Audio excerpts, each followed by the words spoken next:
there seems to be this theme on the record from these religious memory verses and practices that aren't negative necessarily, but you grow up and you want to know that it's real. And so we were praying the Lord's Prayer, and thy kingdom come, thy will be done, ended up flipping to, I guess that's my kingdom go. If I'm building God's kingdom, that focus takes over building my kingdom.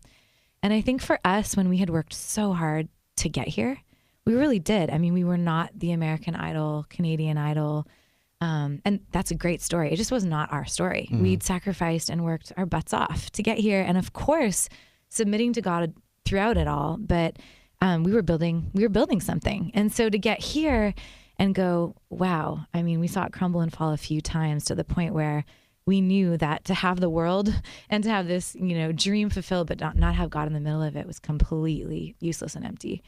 So thy kingdom come, my kingdom go. And while I was praying that, I was 9 months pregnant with Milo, and I was still making a to-do list and kind of in my own way trying to control my kingdom and my world. And I really felt the Holy Spirit just say to me, like, do you have the faith to rip that up and make a miracle list? To which I literally wrote in my journal, what is that? Never made a miracle list before.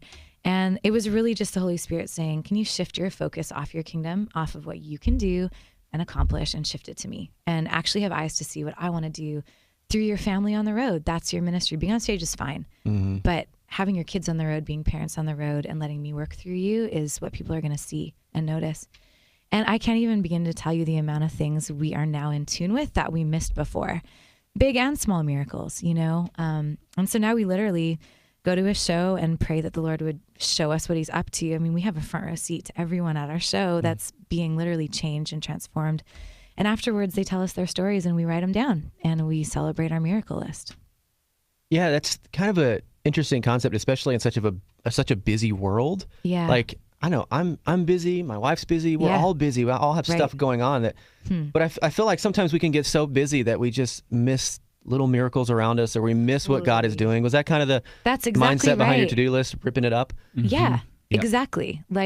And just, it's amazing how you're right. We're busy. And if we don't actually practice and pay attention to what the Lord's up to, we miss it all. And then it's empty. And then the rat race starts again. And then, you're building your kingdom again. Next show, next thing. And the life-giving part is what the Lord's doing, like the supernatural stuff. I don't want the world